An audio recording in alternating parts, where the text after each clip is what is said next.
नमस्कार, जय हिंद दोस्तों। मैं हरीश कुमार फिर आपके बीच उपस्थित हो चुका हूं एपिसोड नंबर। तो आपका जो एपिसोड नंबर 8 है ये आज का काफ़ी इम्पोर्टेंट है। इसमें 15 जो क्वेश्चन होंगे वो काफ़ी इम्पोर्टेंट होने वाले हैं। और आपने जो पहले एपिसोड मैंने पढ़ाए हैं एपिसोड 6, 7, आपने उसका भी काफ़ी लुत्फ उठाया है और आपने देखा भी होगा सभी क्वेश्चन बहुत ही मोस्ट इम्पोर्टेंट थे। और दोस्तों ये जो सीरीज मैंने आपके लिए प्रारंभ करी है, मैं इसमें लगभग आपको 360 एपिसोड कंप्लीट कराऊंगा। तो आज हमारा अभी तो एपिसोड नंबर 8 है और एक समय में ये आपके रिवीजन का सबसे बड़ा साधन बन जाना है। क्योंकि मैं फिर बताता हूँ दोस्तों, एक भी क्वेश्चन आगामी जो भी पेपर होगा इस सीरीज से बाहर नहीं जाएगा। सभी क्वेश्चन आपके इसी सीरीज में कवर हो जाने हैं। फ़र्क ये है कि मैं इसमें जो आपको पढ़ा रहा हूँ मिक्स क्वेश्चन करके पढ़ा रहा हूँ। क्योंकि जब हमारी तैयारी अच्छी होती है तो जब तक हम मिक्स क्वेश्चन लगाना नहीं सीखेंगे, क्योंकि अभी हमारा दिमाग कॉन्सेंट्रेट था लाभ हानि पर, तुरंत अगला क्वेश्चन देगा, चक्रवृद्धि ब्याज पर पहुंच गया, अगला देगा तो संख्या पत्ति पे आ गया। तो इस तरीके से जब तक आपके माइंड का मेकअप नहीं होगा तब तक हम सिलेक्शन से काफ़ी दूर होते हैं। तो चलते हैं सीधा अपने क्वेश्चनों की तरफ। देखिए पहला क्वेश्चन जो है आज का, ये आपका इकाई के अंक पर आधारित है। पढ़िए आप इसको, इसका आंसर क्या आएगा। देखो पढ़ लिया होगा आपने ये क्वेश्चन, तो मैं आपको समझा देता हूँ। इसमें जो है इकाई का जो अंक दिया है वो दिया है n+2। तो ये कह रहा है n का मान क्या होगा। देखो करना कैसे है ये हमें, देखिए हमें पता है इकाई का अंक जब हम निकालते हैं तो इकाई को अंक को छोड़कर बाकी जितने भी अंक होते हैं इनकी कोई भूमिका नहीं होती है। इन्हें काट दीजिए, इन्हें काट दीजिए। अब लास्ट का अंक देखना है आपको, लास्ट के अंक क्या हैं आपके। तो यहाँ देखो 3 नज़र आ रहा होगा, यहाँ आपको 6 नज़र आ रहा होगा और यहाँ n। तो गुणा करिए। देखो अगर 3 की 6 से गुणा करते हैं, 3 गुणा 6 गुणा n, तो इसकी गुणा करते तो आएगा 6 तिया 18। 18 में भी इकाई का अंक क्या है आपका 8, ये काट दीजिए। और 8 की गुणा अगर मैं n से करता हूँ तो ये बनेगा 8 गुणा n। इस प्रकार ये आपका निकल गया है इकाई का अंक। जो ये दिया है ना इकाई का अंक, ये आपका दिया है n+2। तो हमने देखा कि इसमें जो इकाई का अंक था UPD वो कितना दिया है n+2। तो ये आपका बायां पक्ष हो गया और ये आपका दायां पक्ष हो गया। कहने का मतलब है n का जो मान है वो हमें ऑप्शन से यहाँ रख के चेक कर लेना है, जिससे भी बायां पक्ष और दायां पक्ष दोनों बराबर हो जाएं इकाई के अंक, वही हमारा आंसर है। तो देखो चेक करिए, अगर मैं 2 लेता हूं तो ये बनेगा 8 दूनी 16, 8 दूनी 16 और ये बनेगा 2 और 2 4। तो कहने का मतलब ऑप्शन ए हमारा आंसर नहीं है। इसी प्रकार ऑप्शन बी चेक करते हैं। तो देखो ये बनेगा 8 चौक 32, इकाई का अंक 2 आ गया। अगर मैं 4 रखता हूं तो 4 और 2 6, तो क्या इक्वल आया, नहीं आया। इसका मतलब ये भी हमारा ऑप्शन राइट आंसर नहीं है। अगर मैं 6 रखता हूं तो देखो 8 6 48 और 6 और 2 8, तो इसका करेक्ट आंसर क्या आ जाएगा, ऑप्शन नंबर सी। मैं आपको रख के दिखा देता हूं। देखो 8 गुणा n की जगह 6 रखिए तो देखिए क्या आपका इकाई का अंक मैच कर रहा है। तो हमने देखा n का मान 6 रखा, 6 + 2 तो ये कितना है 6 और 2 8 इकाई का अंक। और यहाँ देखते हैं 8 6 48, 48 में इकाई का अंक क्या है 8। तो हमने देखा दोनों तरफ से left hand side equal to right hand side, इकाई का अंक समान आ गया। तो n की वैल्यू क्या होगी आपकी 6। नेक्स्ट क्वेश्चन देखिए, अब आई होप समझ में आ गया होगा ये। नेक्स्ट क्वेश्चन देखिए, इसमें बोला गया है 1 2 3 4 5 k की पावर 72 में इकाई का अंक यदि 6 हो तो k का मान ज्ञात कीजिए। ये भी इकाई के अंक पर ही आधारित है, ये भी काफ़ी अच्छा क्वेश्चन है। तो देखो करना कैसे है आपको, इकाई का अंक 6 दिया है, हमें पता है इकाई का अंक जब हम निकालते हैं तो हम जो बेस है बेस में सिर्फ अंतिम अंक देखिए, इनको छोड़ दीजिए। तो आपको क्या लेना है, सिर्फ k की पावर 72। और हमें पता है इसमें जो UPD जो दिया है वो कितना दिया है 6। तो इकाई का अंक का मतलब होता है UPD, यूनिट प्लेस डिजिट। अगर मैं बात करता हूँ इसमें UPD की, तो UPD जो दिया है वो कितना दिया है इसमें 6। अब देखिए UPD 6 आया है। हमें पता है जब भी हम इकाई का अंक ज्ञात करते हैं, अगर घात आपकी बड़ी है तो प्रत्येक जो नंबर होता है उसकी साइक्लिसिटी क्या होती है 4। तो हम क्या करेंगे, इसमें 4 से भाग दे देते हैं। देखो बात करते हैं 4 की साइक्लिसिटी कितनी होती है 2, 9 की साइक्लिसिटी कितनी होती है 2। साइक्लिसिटी का मतलब है 4 की 1 घात खोलो, 4 की 2 घात खोलो, जो जो इनमें इकाई का अंक आएगा। अब फिर समझना 4 की 3 घात खोलने पर भी वही इकाई का अंक आएगा जो 1 पे आया, 4 की 4 पे वही आएगा जो 2 पे आया, 4 की 5 घात खोलने पे इकाई का अंक वही आएगा जो 4 की 1 पे आया, 4 की घात 6 खोलने पर इकाई का अंक वही आएगा जो 4 की घात 2 खोलने पे आएगा। लेकिन ये भी है कि प्रत्येक जो नंबर होता है उसकी साइक्लिसिटी क्या भी होती है 4। तो देखिए अब मैं इसमें क्या करूँगा, इकाई का अंक जब ज्ञात करते हैं 4 का भाग दीजिए, 4 का भाग 72 में देंगे तो पूर्णतः वक्त हो जाएगा। तो रिमाइंडर कितना है आपका 0। तो हमें पता है k की पावर 0 तो हम खोल नहीं सकते। जब रिमाइंडर पूरी बार कट जाता है तो आपको 4 ही घात लेनी है, या तो 0 लीजिए या 4। 0 घात हम खोल नहीं सकते, क्या लिखेंगे 4 की जो यूपीडी है वो कितनी दे रखी है इसमें 6। अब इस सवाल को क्या करना, बाई ऑप्शन, बाई ऑप्शन, क्योंकि जो k का मान है वो कहाँ लिखा हुआ है ऑप्शन में। ऑप्शन से उठाइए और आपका आंसर आ जाना है। तो देखो मैंने ऑप्शन ए लिया, सपोज करो k की वैल्यू 8 है, अगर मैं k की वैल्यू 8 रखता हूँ तो 8 की पावर 4 करते तो कितना आता है 5, 8 की पावर 4 करिए तो ये आता है 4096, 4096। तो इकाई का अंक क्या आया 6 ही आया। तो हमने देखा इकाई का अंक 6 आया, इसका मतलब 8 भी आपका आंसर है। एक बार 6 भी चेक कर लीजिए, अगर k की जगह मैं 6 रखता हूँ, 6 की पावर 4 करते हैं तो 6 की पावर 4 जो होता है 1296। देखिए यूपीडी कितना आया 6 ही आया, इसका मतलब ये भी ऑप्शन सही है। फिर तो अगर मैं k की वैल्यू 2 रखता हूँ, 2 की पावर 4, तो 2 की पावर 4 कितना होता है 2 की पावर 4 करते हैं तो 16। तो यूपीडी कितना आया, इसका भी 6 ही आया। इसका मतलब इसका जो आंसर आएगा option number D, option D क्या आ जाएगा correct answer. All of these, ये सभी क्या होंगे इसके आंसर। तो k का जो मान होगा वो 8 भी हो सकता है, 6 भी हो सकता है, 2 भी हो सकता है। तो इसीलिए क्या लगाना है आपको ऑप्शन डी। तो देखिए नेक्स्ट क्वेश्चन जो है वो किस प्रकार है।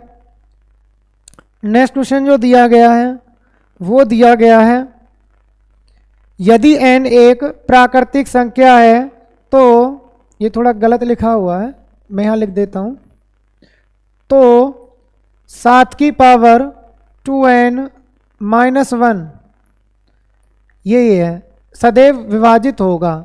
आपके पास 4 ऑप्शन है, सदैव किससे विभाजित होगा, जहाँ n क्या है एक प्राकृतिक संख्या नेचुरल नंबर।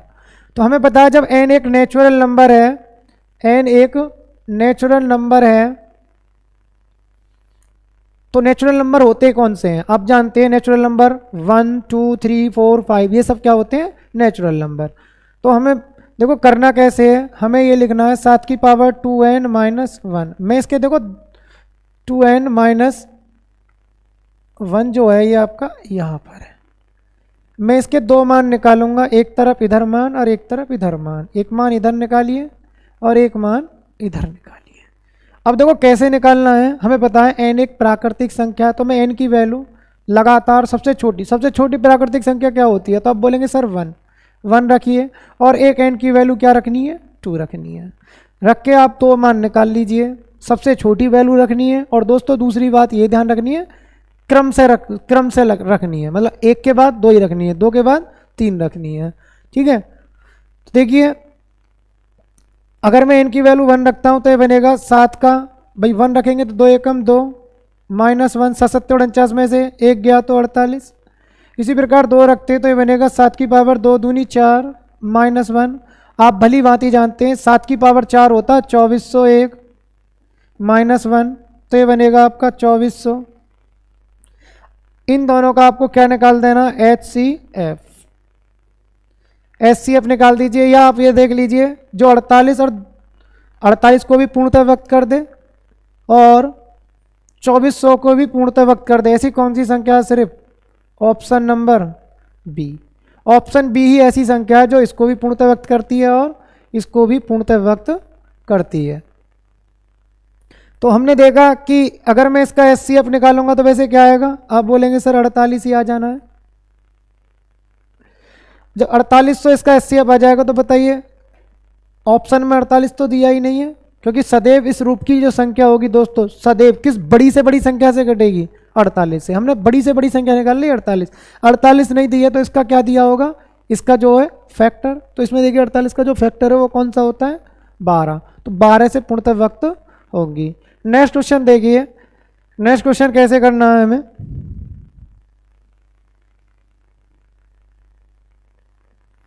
देखो ये भी क्वेश्चन आपका काफ़ी अच्छा क्वेश्चन है, चौथा क्वेश्चन है, ये भी आपका काफ़ी इंपॉर्टेंट क्वेश्चन है और ये एसएससी ने पूछा हुआ क्वेश्चन है, एसएससी में आया हुआ था ये क्वेश्चन, एसएससी के प्रीवियस एग्जाम में आया हुआ क्वेश्चन है।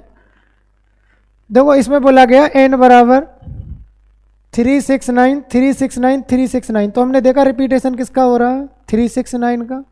तो मैं इसको ऐसे लिख सकता हूं, देखो दोस्तों n बराबर 0 पॉइंट, आपने एक डेसिमल चैप्टर पढ़ा होगा, उसमें एक बार फ्रैक्शन होती है, तो ये उसी पर आधारित है।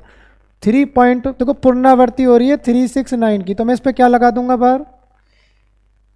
तो n का मान ये दिया, अगर मैं इसको सॉल्व करता हूं तो देखो इसको सॉल्व करने पर आपका मान आएगा, जितने अंकों पर बार होता है उतने 9 के अंक, और जितने अंकों पे बार नहीं होता है दशमलव के बाद उतनी जीरो, तो ऐसा तो कोई है ही नहीं। फिर क्या करते हैं, ऊपर पहुंच जाते हैं, ये हर में लिखते हैं अंश में, जितने अंकों पे बार है या टोटल जितनी भी संख्या उसको उतार दीजिए 369, उसमें से वे घटाइए जिस पे बार नहीं, ऐसा कुछ है ही नहीं, तो इसका मान ये आ जाना। इसको मैं सॉल्व करूंगा तो देखो 9 से काटिए, 9 चौक 36, 9 एकम 9, और 9 से कटेगा ये 1 1 1, ये n का मान आ गया। इसी प्रकार अगर मैं m की बात करता हूं तो देखो m का जो मान आएगा वो कितना आएगा, m का मतलब होगा 0.531 पर बार, क्योंकि देखो 531 की पुनरावृत्ति हो रही है। अब देखिए जब इसकी पुनरावृत्ति हो रही है तो मैं क्या करूंगा, इसमें इसको सॉल्व करूंगा तो इसका मान जो आएगा, जितने अंकों पे बार है इतने 9 के अंक, टोटल संख्या उतार दीजिए और घटाने के लिए कुछ नहीं है, काट पीट में चाहिए तो ये आएगा आपका कट के, 9 से काटिए, 9 से कटेगा ये 1 1 1, और 9 से काटते तो ये कटेगा 9 पंजे 45 और 9 निम्मा 81। करिए इसका क्या आएगा,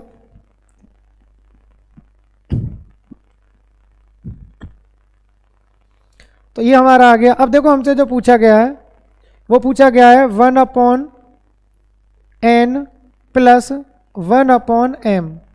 तो कहने का मतलब है n को उल्टा लिखना है, तो इसको उल्टा कर दूंगा। देखो n का मान यदि 41/111 आया है तो 1/n का लिखेंगे तो ये उल्टा हो जाना है, तो 1/n का मान बनेगा आपका 111/41 प्लस 1/m। तो देखो m का मान इतना, तो 1/m करूँगा, उल्टा कर दूंगा इसको, तो ये बनेगा 111/59। अब हमने देखा इन दोनों का मैं अगर एलसीएम लेता हूँ इन दोनों का, तो ये एलसीएम बन के आएगा 41 गुणा 59, क्योंकि दोनों ही नंबर कैसे हैं, प्राइम नंबर हैं, और प्राइम नंबर का जो लेस होता है वो क्या होता है, उनकी गुणा। तो इनकी गुणा कर दी मैंने। अब देखिए आपको पता है कि 41 से 41 कट जाएगा तो 59 ऊपर जाएगा, 59 की गुणा इससे करेंगे तो मैं 111 कॉमन ही ले लेता हूँ। देखो 111 यहाँ भी 111 यहाँ भी है, तो मैंने एक कॉमन ले लिया, तो देखो इसको इधर भेज दो, इसको इधर भेज दो, 59 प्लस 41 जोड़िए इसमें, तो जोड़ेंगे तो ये बनेगा 111 गुणा, जुड़ के कितना आएगा ये 100 आ जाना बटे 41 गुणा 59। आप चेक कर लीजिए कि इसके साथ 00 किस में दी है, ऑप्शन नंबर ए में, तो इसका ऑप्शन नंबर ए क्या आ जाएगा, करेक्ट आंसर। इसमें देख लीजिए एक अंक 9 एकम 9 इसी में दिया है, ठीक है, तो इसका राइट आंसर क्या आ जाएगा, option number A, correct answer. तो ये हमें सॉल्व करना था इस तरीके से। नेक्स्ट देखिए, बाकी स्पीड देखो दोस्तों, जब आपकी तैयारी अच्छी होती है तो स्पीड तो खुद ही मेंटेन हो जाती है, प्रैक्टिस करते रहिए, स्पीड ऑटोमेटिक आ जानी है। देखिए समझ में आ गया होगा, नेक्स्ट क्वेश्चन समझना है आपको। देखो ये 5वां क्वेश्चन है, बताइए इसका आंसर क्या आएगा। बहुत ही अच्छा क्वेश्चन है ये आपका जो क्वेश्चन है आप पढ़िए, ये किस चैप्टर से दिया है। तो देखो दोस्तों ये जो क्वेश्चन है आपका आपको पढ़ने से पता चल जाएगा। ये आपका मैस है, लेस है, और थोड़ा सा जो कॉन्सेप्ट है वो आपका एरिया का है। तो कोई ये बोला गया है इसमें 3 खेतों का क्षेत्रफल 288 मीटर की पावर 2, 408 मीटर की पावर 2, 552 मीटर की पावर 2 है। ठीक है, समान अधिकतम खंडों का साइज को आयताकार की शेप में बनाया गया है। यदि खंड की चौड़ाई 4 मीटर है तो खंड की लंबाई बताइए। तो देखो जो 3 क्षेत्रफल दिए हुए हैं 3 खेतों के, आपको इन खेतों में समान माप की आयताकार क्यारियां बनानी है। और जब आयताकार क्यारियां बनानी है समान माप की तीनों में, तो समान माप की जो क्यारियां होंगी वो कैसे पता चलेगी कि वह क्षेत्रफल क्या होना चाहिए प्रत्येक क्यारी का, जो तीनों खेतों में समान समान माप की बन जाए। तो वो जो क्षेत्रफल होगा वो इन तीनों का क्या होगा, मैस है। तो इनका हमें मैस लेना है। तो देखो मैं यहाँ बता देता हूँ, 288 मीटर की पावर 2, 408 मीटर की पावर 2, 552 मीटर की पावर 2 का अगर मैं HCF लेता हूँ, HCF लीजिए, तो जो HCF आएगा ये प्रत्येक क्यारी का क्षेत्रफल आ जाना है। हम HCF कैसे लेंगे, अब देखिए HCF ऐसे लेंगे, आप इन दोनों नंबर में देखिए अंतर कर लीजिए। भाई कोई भी 2 नंबर लीजिए और उनका अंतर करिए, और 2 नंबर भी कोशिश ये करें कि आप जब 2 नंबर लें तो घटाने पर, अंतर करने पर 0 बन जाए पीछे, क्योंकि 0 वाले के फैक्टर करने बड़े आसान है। देखो जैसे 8 में से 8 गया तो 0, अगर मैं इसमें से इसको घटाता हूँ 10 में से 8 तो 2, तो 120 आया। अब 120 के फैक्टर करने बड़े आसान है, 12 गुणा 10, 12 गुणा 10, 12 के फैक्टर होते हैं 4 तिया 12, तो आप बोलेंगे 3 गुणा 4 के फैक्टर 2 गुणा 2, तो ये किसके हो गए आपके 12 के। और 10 के जो फैक्टर होंगे, 0 का मतलब गुणा 10, 10 के फैक्टर होंगे 2 गुणा 5। अब चेक करिए क्या यह जितने भी फैक्टर हैं इनको पूर्णतः व्यक्त करते हैं। जो जो इनको पूर्णतः व्यक्त कर देगा वही क्या होगा, मैस है, क्योंकि मैस से जो होता है हाईएस्ट कॉमन फैक्टर होता है। फैक्टर का मतलब होता है जो इनको पूर्णतः व्यक्त कर दे। तो हमने देखा क्या 3 से पूर्णतः व्यक्त हैं, तो आपको पता है 3 का रूल होता है अंकों का योग। तो अंकों का योग चेक करिए, देखो 3 का भाग देते हैं, अंकों का योग करो, 8 और 8 16, 16 और 2 18, 3 से कट जाएगा। ये देखिए 8 4 12, 3 से पूर्णतः व्यक्त है, 5 5 10 और 2 12, 3 से पूर्णतः व्यक्त है। तो इसका मतलब 3 जो है क्या होगा, इसका मैस है। तो मैस है में क्या शामिल होगा इसका, एक तो 3 आ जाएगा, गुणा यहाँ समझते जाइए, एक तो 3 आएगा HCF में। फिर देखिए इस 2 को चेक करिए, इस 2 को चेक करिए, तो आप बोलेंगे सर 2 से पूर्णतः व्यक्त है सारी की सारी, तो इसका मतलब गुणा 2 भी होगा। फिर दूसरा 2 आ गया, इस 2 से चेक करेंगे, तो इस 2 से जो चेक करेंगे, अगर एक मान लो जैसे फैक्टर करे आपने 2 है, अब फिर दोबारा 2 आता है, तो उस 2 से चेक नहीं करेंगे, 2 दूनी 4 से चेक करेंगे।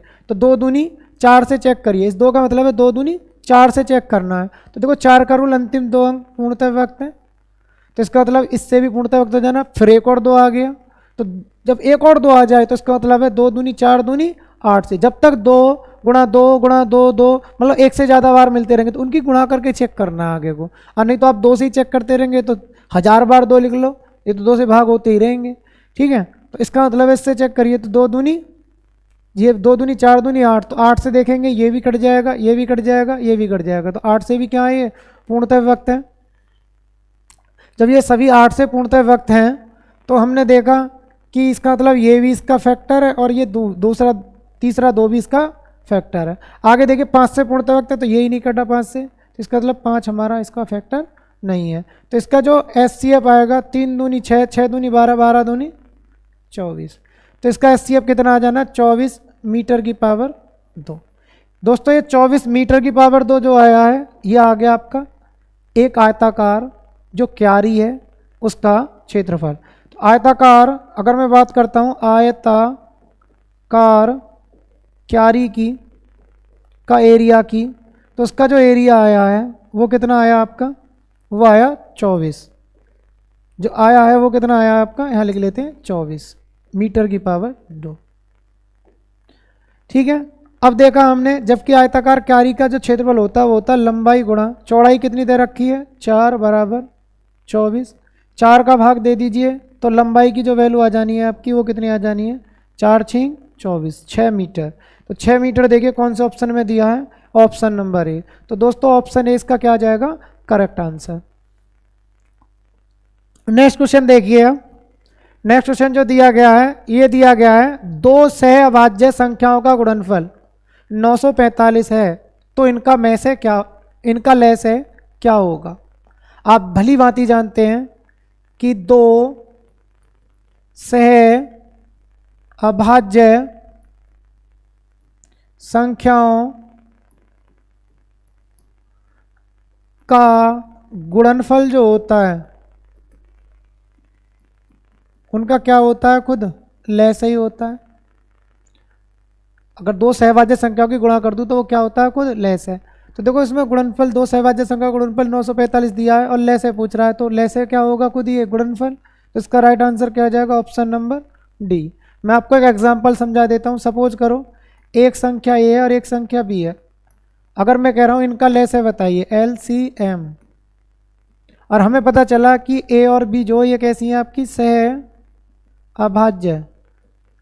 तो आपको क्या करना है? सीधा LCM में a गुणा b लिख देना है, दोनों की गुणा कर देनी है। एग्जाम्पल 4, जैसे 7 लिया मैंने और 7 के साथ मैंने सपोज करो 22 ले लिया। मैं कहूँ 7 और 22 का आप LCM बताइए, इसका LCM बताइए, LCM।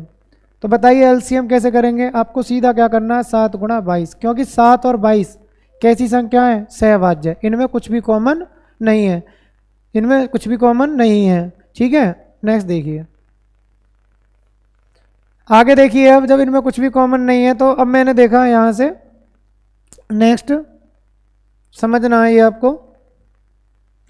तो ये आपके दिमाग में कॉन्सेप्ट आ गया होगा, मैंने आपको एक कॉन्सेप्ट समझाने की कोशिश करी है। नेक्स्ट क्वेश्चन आपको देखना है। ठीक है, नेक्स्ट देखिए। अब ये क्वेश्चन आपका UPSI 2017 में पूछा गया है, काफ़ी अच्छा क्वेश्चन है। 6666 डेट डेट डैश, ये कितनी बार है? 64 अंकों तक, 17 से विभाज्य है। तो शेषफल क्या होगा? आप एक कॉन्सेप्ट समझ लीजिए पहले। देखो जब भी कोई भी नंबर, मान लीजिए ए का मतलब 1 2 3 कुछ भी हो, ठीक है। डेट डेट डैश, अगर मैं बोलता हूँ डिवाइड बाई 17, ठीक है। अगर ये 16 बार है, कितनी बार है? 16 बार। तो आपका रिमाइंडर क्या आएगा? आपका जो रिमाइंडर आएगा 0 आएगा। पूर्णतः व्यक्त हो जाना है, क्योंकि जितने भी प्राइम नंबर होते हैं उनकी जो साइक्लिसिटी होती है, अर्थात अगर सेम नंबर 17 से एक कम करते 16 बार आ जाए तो रिमाइंडर क्या आएगा? 0। ठीक है। अब फिर समझिए ए अगर डेट डेट डैश, अगर ये नंबर आपका 16 दूनी 32 बार आ जाए 16 के मल्टीपल में, और डिवाइड बाई 17, जब तक ये 16 के मल्टीपल में आता रहेगा, क्योंकि 17 की साइक्लिसिटी क्या होती है? 16। ठीक है, तो जब तक इसके 2% में आता रहेगा, ठीक है, 16 बार, 32 बार, 48 बार, 64 बार, तो रिमाइंडर क्या आएगा आपका? रिमाइंडर आएगा 0। कहने का मतलब है पूर्णतः व्यक्त हो जाएगा। तो इसी में देखो ये बोला 6 6 6 64 बार है, तो देखिए 64 बार है और डिवाइड किससे दिया है? 17 से। हमें पता है 17 की जो साइक्लिसिटी होती है, टोसेंट होता है, वो कितना होता है? 16। जब तक ये सेम नंबर 16 या 16 के मल्टीपल में आएगा तब तक रिमाइंडर क्या रहेगा? 0। तो देखो 16 के मल्टीपल में आ रहा नहीं आ रहा 64, तो आपका राइट आंसर क्या आ जाएगा? 0। तो इसका राइट आंसर आ जाएगा 0। ठीक है, आई होप समझ में आ गया होगा। देखो एक बात और समझ लेना, ऐसा नहीं है अगर मान लो ये ए मान लो 1 1 होता है, या 2 2 2 होता है, या 3 3 3 होता है, 4 4 4 इस तरीके से होता है। ठीक है, मतलब कोई भी नेचुरल नंबर इस तरीके से ये दिया होता। ठीक, अब ये डेट डेट डैश, अब मान लो कह रहा है डिवाइड बाई 19 प्राइम नंबर है, तो जब तक ये ए 18 बार आए, ठीक है, या 18 दूनी 36 बार आए, या 18 तिया 54 बार आए, ठीक है, डेट डेट डैश, जब तक ये 18 के मल्टीपल में आता रहेगा तब तक रिमाइंडर क्या रहेगा? 0। सपोज करो जैसे A date date dash divide by 23 होता, तो 23 का जो टोसेंट होता है या साइक्लिसिटी होती है सेम नंबर रिपीटेशन की, वो होती है आपकी कितनी होती है? 23 की आप बोलेंगे सर एक कम कर दीजिए 22, जब तक ये ए है 22 बार आएगा, या 22 दूनी 44 बार आएगा, या डेट डेट डेट, तब तक आपका जो रिमाइंडर आएगा वो क्या आएगा 0। इसका भी रिमाइंडर क्या आएगा 0। तो आई होप ये कॉन्सेप्ट आपकी समझ में आ गया होगा, क्योंकि इसने 17 का भाग दिया। ऐसे ही अगर आपसे पेपर में 23 का भाग दे के करवाने लगे या 19 का भाग दे के पूछ लिया जाए तो आप उसको भी कर देंगे। देखिए एक बात और फिर समझ लीजिए, सपोज करो ये 65 बार होता, भाई 64 की जगह 65 बार होता, तो 64 बार तक तो रिमाइंडर 0 हो गया। 65वां अंक क्या होगा 6, 6 में 17 का भाग दूंगा तो खुद रिमाइंडर क्या आ जाता 6 आंसर। सपोज करो ये 66 बार होता, तो 64 बार तक तो रिमाइंडर 0, बचे के अंक अभी 6 6 2 बार, तो मैं 66 में भाग देता फिर किसका 17 का, हमारा रिमाइंडर आ जाता। ठीक है, तो समझ में आ गया होगा ये कॉन्सेप्ट। चलो नेक्स्ट क्वेश्चन देखिए। अब देखो नेक्स्ट क्वेश्चन जो पूछा गया है, ये पूछा गया 3 की पावर 102 प्लस 3 विभाजित है 103 से, तो शेषफल का पता लगाएं। देखो ये भी यूपीएसआई 2017 में पूछा गया है। मैं आपको बता दूं, एक मैथ में नंबर सिस्टम के अंदर एक आपकी थ्योरम होती है, और उस थ्योरम का नाम होता है, एक आपकी थ्योरम होती है बाइनोमियल थ्योरम, एक होती है आपकी फॉर्मेट थ्योरम, एक होती है विल्सन थ्योरम। तो इस तरीके की थ्योरम होती है जिसका प्रयोग जो किया जाता है इस टाइप के जितने भी सवाल होते हैं उनमें रिमाइंडर निकालने में। ठीक है, तो देखो ये जो आपका जो क्वेश्चन है ये आपका फॉर्मेट थ्योरम पर आधारित है। देखो फॉर्मेट थ्योरम से मैं कैसे निकालूंगा, पहले फॉर्मेट थ्योरम का प्रारूप समझ लीजिए होता क्या है। देखो फॉर्मेट थ्योरम जो होती है वो आपकी इस तरीके से होती है, मान लीजिए n कोई नंबर है, नेचुरल नंबर, इसकी पावर, चलो भी वो लिखते हैं, मान लीजिए मैं इसमें भाग दे रहा हूँ p, p का मतलब क्या है किसी प्राइम नंबर से, प्राइम नंबर से।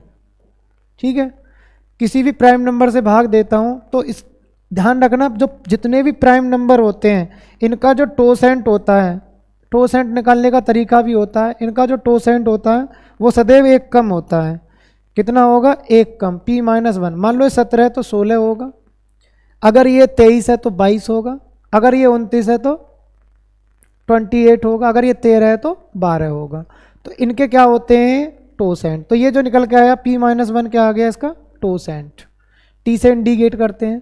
तो ध्यान रखना जब तक n की पावर इस टोसेंट, या तो ये खुद टोसेंट हो या फिर टोसेंट का मल्टीपल हो, जैसे मान लीजिए ये आ जाए p-1, भाई p का टोसेंट क्या होगा एक कम p-1, और वही हमें घात के रूप में मिल जाता है। तो रिमाइंडर जो होगा, तो आपका रिमाइंडर जो होगा वो होगा आपका 1। तो सदैव रिमाइंडर क्या आएगा 1। लेकिन शर्त ये है कि n और p जो होने चाहिए एक ऐसी संख्या होनी चाहिए जिनमें कॉमन कुछ भी ना हो, अर्थात दोनों संख्याएं कैसे रूप में होनी चाहिए सहभाज्य। मतलब कि n और p की बात करते तो ये कैसी होनी चाहिए आपकी सह अभाज्य, इनमें कुछ भी कॉमन नहीं होना चाहिए। अगर कुछ कॉमन भी हो तो क्या होना चाहिए सिर्फ 1।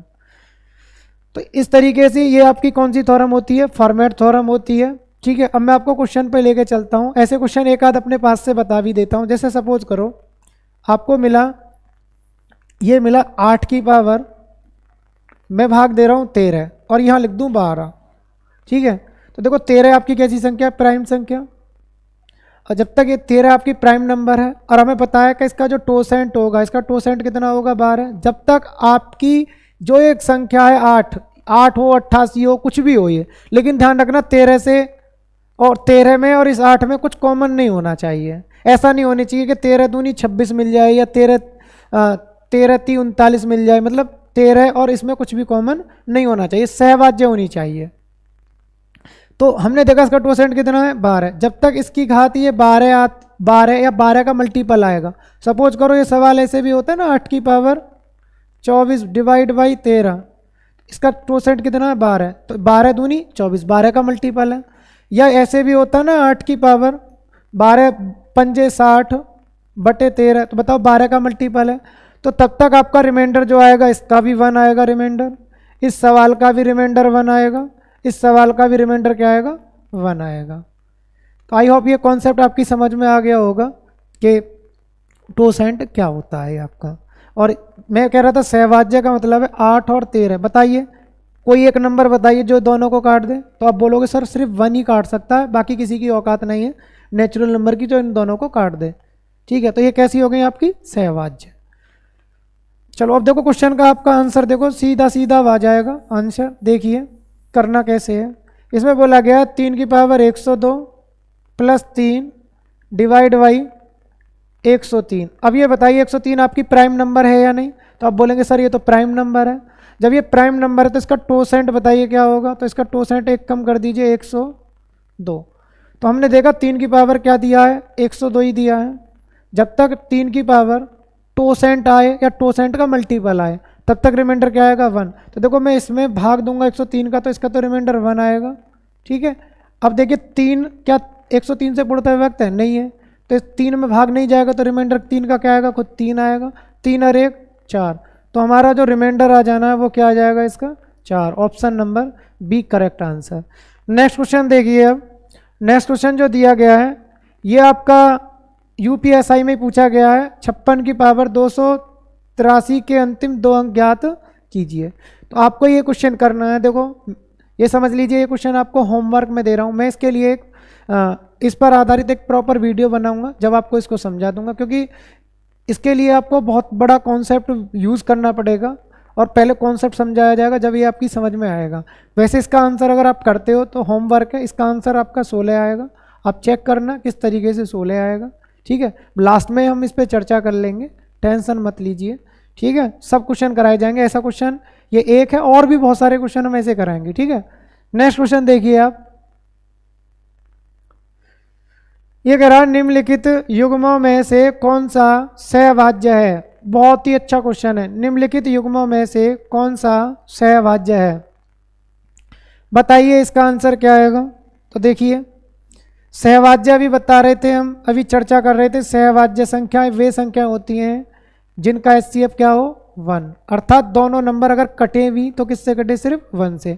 हमने चेक किया क्या ये सहभाज्य है, तो देखो हमने जोड़ के देखा 5 6 5 11 1 12, 3 से कट जाएगा। 6 और 2 8 और 1 9, 3 से भी कट जाएगा, 9 से भी कट जाएगा। तो इन दोनों में आपको कॉमन क्या नज़र आ रहा है 3, इसका मतलब ये सहभाज्य नहीं है। अब देखो 23 से 23 का ये 4 गुना होता है, तो ये भी सहभाज्य नहीं है, क्योंकि इसका एचसीएफ निकालूंगा मैं। अब बोलो एचसीएफ नॉट इक्वल 1, 1 थोड़ी आ जाएगा, 1 से ज़्यादा आएगा। क्या आएगा इसका एचसीएफ 23। अब मैं बोलूँ इसका एचसीएफ बताइए, तो आप बताइए एचसीएफ क्या आएगा, नॉट इक्वल 1, 1 नहीं आएगा। आपको 3 वैसे ही कॉमन नज़र आ रहा है। अगर बात करते हैं इसकी, तो मैं कहूँ इसका एचसीएफ बताइए, तो आप बोलेंगे सर इसका भी एचसीएफ क्या नहीं आएगा, 1 नहीं आएगा। जोड़ो 5 और 3 8 और 1 9, 3 से कट जाएगा, 9 से कट जाएगा, 4 8 2 6, 3 से कट जाएगा। तो आपको मोटा मोटा एचसीएफ क्या कॉमन नज़र आ रहा है 3। यहाँ भी क्या नज़र आ रहा था 3।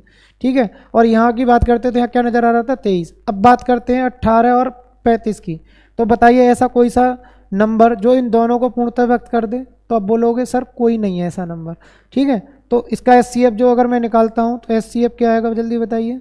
आप बोलेंगे 1, और आप जानते हैं जिसका एचसीएफ, जिन संख्याओं का एचसीएफ 1 हो वो कैसी संख्या होती है, सहभाज्य। तो ये इसका राइट आंसर आ जाना ऑप्शन डी। नेक्स्ट क्वेश्चन देखिए। अब ये बोला गया मान लें P, Q और R विशिष्ट पूर्णांक हैं। विशिष्ट पूर्णांक हैं। R एक धनात्मक सम पूर्णांक है, जबकि P और Q धनात्मक विषम पूर्णांक है। देखो सबसे बढ़िया तरीका होता है इनका, R एक धनात्मक सम पूर्णांक है तो R की वैल्यू धनात्मक सम पूर्णांक में 2 मान लीजिए। ठीक है, फिर बोला है P और Q धनात्मक विषम पूर्णांक है, तो P की वैल्यू और Q की वैल्यू भी मैं ऐसे ही मान लेता हूँ विषम। तो देखो इसकी 1 मान लीजिए, इसकी वैल्यू 3 मान लीजिए, क्योंकि ये कैसे हैं, समधन पूर्णांक और ये विषम धन पूर्णांक। आप भी जानते हो धन पूर्णांक जो होते हैं 1 2 3 4 5 6, ये जितने भी नंबर होते हैं इस तरीके के रेखा पर जो होते हैं सब कैसे होते हैं आपके धन पूर्णांक संख्याएं। ठीक है, अब देखिए मैं इसमें इन मान को रख के चेक कर लेता हूँ, जौन सा भी हमारा राइट आंसर होगा वो पता चल जाएगा। और पूछा क्या है और देख लीजिए कौन सा कथन सत्य नहीं हो सकता, सत्य नहीं हो सकता। देखो इनमें मान रखिए Q की वैल्यू कितनी है आपकी 3, अगर Q की वैल्यू 3 है, ठीक, P की वैल्यू कितनी है आपकी 1, यहाँ 1 रखिए, माइनस R की वैल्यू कितनी है, R की वैल्यू 2। चेक करिए क्या ये आपका रिजल्ट सम आता है। तो देखो 2 में से 1 घटाएंगे तो -1, और -1 की गुणा देखो 3 गुणा -1, तो ये आपका क्या आएगा 3 गुणा -1 बराबर -3। तो ये कैसा है आपका विषम। कहने का मतलब है ये जो ऑप्शन है ये आपका क्या है ट्रू, सत्य है। लेकिन इसने पूछा सत्य नहीं हो सकता। इसमें देखिए पी का मान रखिए, पी का मान क्या रखा मैंने 1 रखता हूँ, चलो जी 1 रखिए। माइनस आर का मान कितना है 2 रखिए, वर्क करिए। देखो 2 में से 1 घटाऊंगा तो -1 और माइनस का 1 का वर्क करेंगे तो क्या आएगा 1। और 1 कैसी संख्या है आपकी विषम। तो देखिए क्या ये विषम लिख रहा है तो ये आपका फॉल्स हो जाना है, मतलब असत्य हो जाना है। और यही हमारा क्या हो जाएगा दोस्तों राइट आंसर। देखो ये सत्य क्यों है, फिर देखो चेक करके बता देते हैं। ये फॉल्स आया, देखो यहाँ पर चेक करिए क्यू की वैल्यू कितनी है आपकी, क्यू की वैल्यू जो दे रखी है वो कितनी मानी है मैंने 3, तो 3 का वर्ग 9। अब देखो p माइनस आर करिए, p की वैल्यू कितनी है आपकी 1 और r घटाते हैं, 1 में से 2 घटाइए, 1 माइनस 2 तो -1 तो ये आया -9। ये कैसी संख्या है आपकी विषम। तो देखो ये विषम ही लिख रहा है। अब देखिए ये जो आपको नज़र आ रहा होगा ये वाला ऑप्शन अभी नज़र आएगा चौथा ऑप्शन। तो इसका मतलब ये भी ट्रू है आपका। देखिए ये लिखा है आर की वैल्यू आपको पता है 2, आर की वैल्यू कितनी है 2 और हम जानते हैं सम की गुणा किसी से भी कर लीजिए रिजल्ट क्या आएगा हमेशा सम। तो ये भी आपका क्या है ट्रू है। तो इसमें जो फॉल्स दिया हुआ option number B, option B क्या हो जाएगा इसका राइट आंसर। ठीक है। अब देखिए नेक्स्ट क्वेश्चन जो दिया है वो किस प्रकार दिया है आपका। ये कह रहा है 3√16 एक है, तो 3√16 क्या है। तो पहले देखो 3√16 मैं इसको सॉल्व करता हूँ तो ये बनेगा 3, 16 का वर्गमूल 4 तो 4 तिया 12, तो ये 12 आ गया। अब देखिए इसने बोला है अपरिमेय संख्या, तो क्या ये अपरिमेय संख्या है। हमें पता है अपरिमेय संख्या तो वो होती हैं जिनके पूर्ण मान नहीं होते, जैसे रूट वाली वैल्यू होगी √2, भाई √2 का वर्गमूल पूर्ण रूप से नहीं निकाल सकता मैं, ठीक है। √3, √5 और √5 हो गया, पाई हो गया, ये सब कैसी संख्या है आपकी अपरिमेय संख्या है। अब काल्पनिक संख्याएं कौन सी होती हैं, काल्पनिक संख्या आप जानते हैं इमेजनरी नंबर बोलते हैं इंग्लिश में इनको। और इमेजनरी नंबर जो होते हैं जिनमें आयोटा का प्रयोग किया जाता है, जैसे इसके उदाहरण होते हैं। इसके उदाहरण की बात करी जाए रूट में -5 लिख दूं, ठीक है, क्योंकि रूट में जब भी माइनस दिखे, ठीक है, तो वो कैसी संख्या होगी आपकी इमेजनरी। तो ये आ जाएगा माइनस, जैसे मैंने 4 लिख दिया तो इसका मतलब क्या होगा, देखो इसका मतलब होता है -1 गुणा, मैं आपको दिखा दूं आई कैसे बनेगा इसमें। देखिए अंडर रूट में -1 गुणा अंडर रूट 4 ऐसे लिख सकता हूँ, 4 का वर्गमूल 2 और अंडर रूट -1 की जो वैल्यू होती है आई होती है, तो ये क्या बना 2i। तो काल्पनिक संख्या वे संख्या होती है जिनमें आई आता है, तो इसमें आई का प्रयोग हुआ है क्या, नहीं। पूर्णांक संख्याएं, पूर्णांक संख्याएं जो होती हैं आपकी कौन सी होती हैं, देखो 1 2 3 डैश 0 -1 -2 -3, तो ये सब कैसी संख्या होती हैं आपकी पूर्णांक संख्याएं, क्योंकि जब मैं वर्गमूल लूँगा तो प्लस का भी आ सकता है और माइनस का भी, तो ये पूर्णांक संख्या है। अब ये देखा तो हमने देखा पूर्णांक संख्या, तो ये तो सत्य बात है, तो इसका मतलब क्या आ जाएगा, यही आपका राइट आंसर। अभाज्य संख्या आप जानते हो, अभाज्य संख्याएं वे संख्याएं होती हैं जो केवल किससे पूर्णतः व्यक्त होती हैं, खुद से या 1 से, अर्थात जिनके केवल और केवल 2 फैक्टर हों, 1 और एक इटसेल्फ। सबसे छोटी अभाज्य संख्या भी आपको पता है क्या होती है 2। सबसे छोटी विषम अभाज्य संख्या क्या होती है 3। 2 अंकों की सबसे छोटी अभाज्य संख्या क्या होती है आपकी 11। 2 अंकों की सबसे बड़ी अभाज्य संख्या क्या होती है 97। 3 अंकों की सबसे छोटी अभाज्य संख्या क्या होती है आपकी, ये पता है आपको 101। 3 अंकों की सबसे बड़ी अभाज्य संख्या क्या होती है आपकी 997, ये भी पता है। 4 अंकों की सबसे छोटी अभाज्य संख्या क्या होती है 1009, ये भी पता होना चाहिए। 4 अंकों की सबसे बड़ी अभाज्य संख्या क्या होती है, ये भी पता होना चाहिए आपको 99 73, ये 4 अंकों की सबसे बड़ी अभाज्य संख्या होती है। तो इस तरीके से आपको अभाज्य के विषय में पता होना चाहिए। और भी बात करते हैं तो अभाज्य के विषय में ये भी पता होना चाहिए कि ऐसी एक बार क्वेश्चन पूछा था कि 2 अंकों की ऐसी कितनी अभाज्य संख्याएं हैं जिनके अंक पलटने पर भी अभाज्य संख्याएं बनी रहती हैं, तो ऐसी संख्या कितनी है वो आपकी 9, ये भी पता होना चाहिए। कितनी होती है वो 9 अभाज्य संख्याएं ऐसी होती है जिनके अगर अंक पलट भी दोगे 2 अंकों की संख्याएं तो वो पलटने के बाद भी अभाज्य ही रहती हैं, ठीक है। नेक्स्ट देखिए ये बोला गया 3 की पावर 40 को 4 से विभाजित करने पर शेषफल क्या होगा। देखो 3 की पावर 40 को किससे विभाजित करना है? 4 से। बहुत ही आसान सवाल है। तो इसमें बाइनोमियल थ्योरम का प्रयोग हो जाएगा। देखो 3 में अगर मैं 4 का भाग दूंगा तो रिमाइंडर बताइए प्लस का 1 आएगा या माइनस का 1? तो आप बोलोगे सर रिमाइंडर आएगा माइनस के 1। ठीक है, देखो 3 में यदि मैं 4 का भाग देता हूँ तो -1, और आपको पता है -1 की पावर, देखो 1 की पावर कुछ भी कर लीजिए 1 ही आता है, और माइनस की पावर अगर सम घात करते हैं तो क्या आएगा? प्लस के 1। तो इसका आंसर क्या आ जाना है? प्लस के 1, ऑप्शन नंबर ए। दोबारा समझ लीजिए, देखो माइनस की पावर अगर सम है तो रिजल्ट क्या आएगा? प्लस। अगर माइनस की पावर विषम है, विषम घात है, तो रिजल्ट में क्या आएगा? माइनस। तो हमने देखा इसमें 3 में जब 4 का भाग दिया तो -1 बचा शेष, 4 एकम 4, -1 बचा। -1 की घात 40 करेंगे तो किसका 1 आएगा? प्लस का 1। तो इसका राइट आंसर आ जाना option number A. Next question देखिए, और ये क्वेश्चन भी आपको समझना है, बहुत ही अच्छा क्वेश्चन है। देखो 250 में कितने विभाजक हैं? ये आपका यूपीएसआई 2017 में पूछा गया है। 2 की पावर 50 में कितने विभाजक हैं? तो देखिए कैसे करना है ये आपको, ये करना है आपको, जल्दी बताइए इसका आंसर कैसे करना है आपको। तो देखो मैं आपको समझा देता हूँ। विभाजक का मतलब होता है कि ऐसे कितने संख्याएं हैं जो 250 को पूर्णतः व्यक्त करेंगी। तो आप देखो पहले जड़ भी समझ लीजिए। जड़ तो ये होती है, देखो 250 को पूर्णतः व्यक्त करने वाली संख्याएं। आप बोलोगे सर 250 जो पूर्णतः व्यक्त होगा, किस किस से पूर्णतः व्यक्त हो जाना है जल्दी बताइए। तो आप बोलोगे सर 1 से पूर्णतः व्यक्त हो जाएगा, 2 से भी पूर्णतः व्यक्त हो जाएगा, 3 से नहीं होगा, 4 से बताइए हो जाएगा या नहीं हो जाएगा। तो 4 का रूल अंतिम 2 अंक, ठीक है, 4 एकम 4 नहीं कटेगा ये 4 से। बात करते 5 से हो जाएगा, 5 से 6 से नहीं होगा, 7 से नहीं होगा, 8 से नहीं होगा, 10 से हो जाएगा। 10 के बाद बात करते हैं फिर ये किससे पूर्णतः व्यक्त होगा? 25 से पूर्णतः व्यक्त हो जाएगा। 25 के बाद बात करते हैं तो किससे पूर्णतः व्यक्त होगा? फिर ये 50 से पूर्णतः व्यक्त हो जाएगा। और बात करते हैं देखो 10 दूनी 20 से भी है, क्या होगा? पूर्णतः व्यक्त होगा क्या? तो देखो 2 से कट गया, 10 से कट गया। अगर बात करते हैं 20 से पूर्णतः व्यक्त हो जाएगा तो नहीं होगा ये, ठीक है। अब देखिए नेक्स्ट अगर मैं बात करता हूँ और किससे पूर्णतः व्यक्त होगा ये, तो आप बोलेंगे सर 250 से पूर्णतः व्यक्त हो जाएगा। भाई 50 से कट जाएगा, 250 से भी पहले बात करते हैं तो किससे पूर्णतः व्यक्त हो जाएगा? 125 से पूर्णतः व्यक्त हो जाएगा, 125 दूनी, ठीक है। और फिर देखिए और किससे पूर्णतः व्यक्त हो जाएगा? आपका 250 से पूर्णतः व्यक्त हो जाएगा। तो देखो कितनी संख्या हुई? 1 2 3 4 5 6 7 8। कहने का मतलब है कितनी संख्याओं से पूर्णतः व्यक्त होगा? इन 8 संख्याओं से।